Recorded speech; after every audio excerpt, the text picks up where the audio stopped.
सुबह की ताज़ी हवा में एक हल्की सी मिठास थी। गांव के बाहर बने सब्जी मंडी में रोज की तरह हलचल शुरू हो चुकी थी।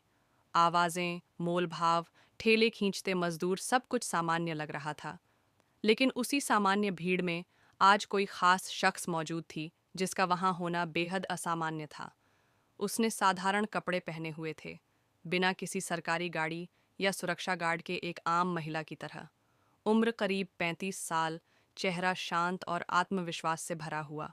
लोग उसे देखकर बस इतना ही समझ पाए कि यह कोई बाहर की औरत है, लेकिन कोई नहीं जानता था कि वह इस जिले की डीएम सिया वर्मा है। सिया सीधे एक ठेले के पास रुकती है, जहां एक करीब 32 साल की महिला सब्जी बेच रही थी। महिला की मांग में सिंदूर, माथे पर हल्का पसीना और आवाज में मेहनत की थकावट थी। सिया ने मुस्कुराकर पूछा, बहन, टमाटर क्या भाव दिए हैं? महिला ने नज़र उठाई और बोली, आज टमाटर 20 रुपये किलो है बहन, आपको कितना चाहिए? तभी एक नन्हा बच्चा, जो स्कूल यूनिफॉर्म में था, दौड़ता हुआ आता है और उस ठेले वाली औरत से कहता है, मम्मा, मुझे स्कूल छोड़ दो ना, देर हो रही है, अगर लेट हो गया तो टीचर मुझे डांटेंगे।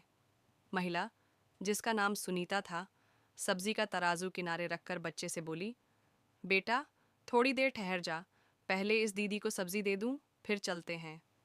लेकिन बच्चा, जिसका नाम आदित्य था, जिद करता रहा, नहीं मम्मा, अभी चलो ना, प्लीज़। ये सब देखकर डीएम सिया वर्मा का दिल पिघल गया। वह बोली, बहन, आप एक काम करिए, आप अपने बच्चे को स्कूल छोड़ आइए, तब तक मैं आपके ठेले पर खड़ी हो जाती हूँ। सुनीता ने संकोच करते हुए कहा, अरे नहीं बहन, आप क्यों तकलीफ लेंगी? लेकिन सिया के भरोसे से भरे शब्दों ने उसे मना लिया। सुनीता बोली, ठीक है बहन, मैं इसे स्कूल छोड़कर जल्दी वापस आती हूँ। और वह बच्चे को लेकर चली गई। थोड़ी देर बाद एक बाइक सब्जी मंडी में आती है। बाइक पर बैठा व्यक्ति इंस्पेक्टर विक्रम ठाकुर था। उम्र लगभग 40 साल, अपनी वर्दी के घमंड से भरा हुआ। वह सीधा ठेले के पास रुकता है और तेज आवाज में बोलता है, तू कब से यहाँ सब्जियाँ बेचने लगी? यहाँ तो एक दूसरी औरत सब्जी बेचा करती थी, वो कहाँ गई? सिया ने कहा, वो अपने बच्चे को स्कूल छोड़ने गई है। तभी सुनीता वापस लौट आती है। इंस्पेक्टर को देखकर उसके चेहरे पर घबराहट छा जाती है। वह सिर झुकाकर बोली, आज क्या चाहिए आपको इंस्पेक्टर साहब? जो भी मन हो ले लीजिए। विक्रम ठाकुर हुक्म देता है, 1 किलो टमाटर, 2 किलो भिंडी और 1 किलो गोभी देना। सुनीता जल्दी जल्दी सब्जियां तोल देती है, लेकिन इंस्पेक्टर बिना पैसे दिए अपनी बाइक पर बैठकर वहां से चला जाता है। ये देखकर सिया हैरान रह गई। उसने सुनीता से पूछा, बहन, उसने पैसे क्यों नहीं दिए और आपने कुछ कहा क्यों नहीं? सुनीता की आंखों में मजबूरी थी। वह बोली, बहन, यह इंस्पेक्टर रोज ऐसे ही फ्री में सब्जियां ले जाता है। अगर मना करूं तो धमकाता है, कहता है ठेला उठवा दूंगा। मेरे बच्चे क्या खाएंगे, कैसे पढ़ेंगे? इसलिए चुपचाप सब्जियां दे देती हूँ। सिया का चेहरा गंभीर हो गया। उसने कहा, अब ऐसा नहीं होगा, अब मैं आपके साथ हूँ। अगले दिन डीएम सिया वर्मा फिर से आम औरत का भेष धरकर ठेले पर बैठी। कुछ देर बाद विक्रम ठाकुर आया और वहीं हरकत करने लगा, लेकिन इस बार सिया ने डटकर कहा, रुकिए इंस्पेक्टर साहब, पहले पैसे दीजिए। गुस्से में विक्रम ने सिया को थप्पड़ जड़ दिया। सिया लड़खड़ा गई, लेकिन तुरंत संभली और बोली, आपने बहुत बड़ी गलती की है, अब इसका अंजाम भुगतना पड़ेगा। विक्रम ने धमकाया, तेरी इतनी औकात कि मुझसे पैसे मांगे? ज्यादा जुबान चलाई तो जेल में डाल दूंगा। वह बाइक स्टार्ट करके चला गया। उसके बाद सिया ने ठान लिया कि अब असली चेहरा सामने लाना होगा।